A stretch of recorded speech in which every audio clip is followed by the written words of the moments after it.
Ada 5 penyesalan orang di alam kubur. Satu diantaranya, ketika sudah dia gosok meninggal arwah, dia gosok matanya, dia buka, kata dia, saya di mana? Kau sudah meninggal, dah saat. Saya sudah mati. Iya.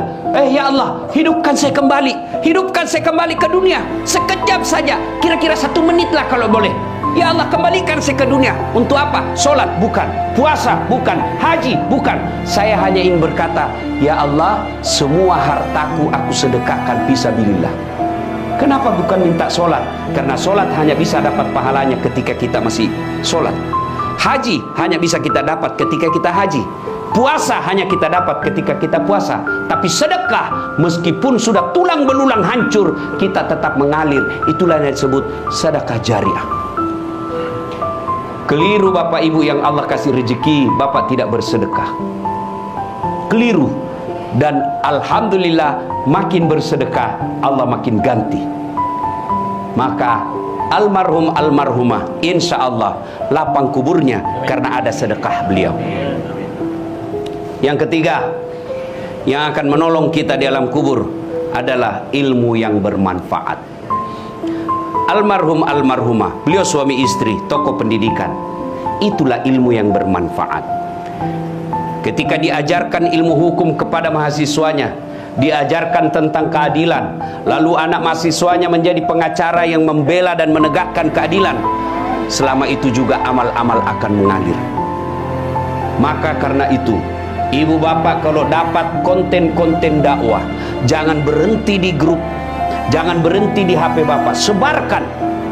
Bapak punya 10 grup WhatsApp, satu grup 100 orang, kirim, 1000 orang yang terima.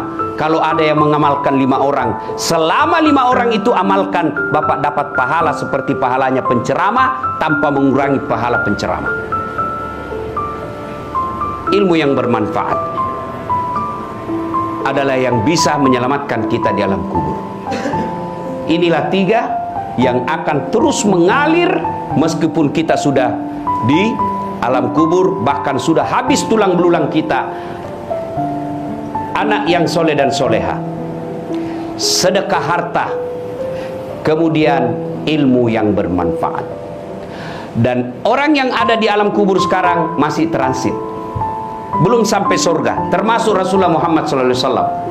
Dan siapa yang paling menderita di alam kubur? Kata Nabi, orang yang paling menderita di alam kubur nanti adalah al-mutahawil bis sholah, yang menganggap enteng sholat. Saya mau tanya, bapak-bapak, kalau pergi merantau ke Sulawesi Selatan, ternyata bapak tidak nyaman di Sulawesi Selatan, ada pilihan? Ada? Ada. Balik lagi ke Jakarta. Saudara-saudara dari Jawa merantau ke Sumatera, ternyata di sana tidak bagus. Ada pilihan? Ada. Balik lagi ke Jawa. Mangan orang mangan, yang penting ngumpul. Iya. Iya toh? Bapak-bapak kalah pil caleg, ada pilihan? Kalah pilpres, ada pilihan? Ada. Tunggu lagi 5 tahun yang akan datang, kita tanding lagi.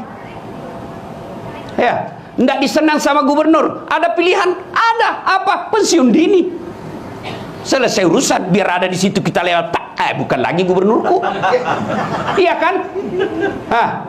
Ibu-ibu, suami cerewet, suami kasar, ada pilihan bu? Ada. Pulangkan saja aku pada ibuku atau ayahku. Selesai. Ya, bapak-bapak punya istri cerewet, ngamuk aja kerjanya, nggak tahu menghargai suami. Ada pilihan? Ada. 2 pilihan. 1 tambah jadi 2. 2 cerai. Ada pilihan pak.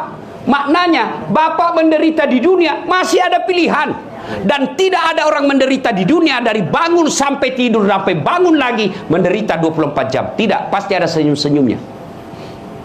Tapi kalau bapak masuk kubur, ada pilihan? Ibu-ibu masuk kubur, ada pilihan? Nggak nyaman pertanyaannya, keluar dulu. Begitu bapak keluar, viral satu dunia pak. Ya.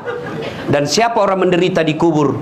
Al-mutahawil bis sholah, yang menganggap enteng sholat.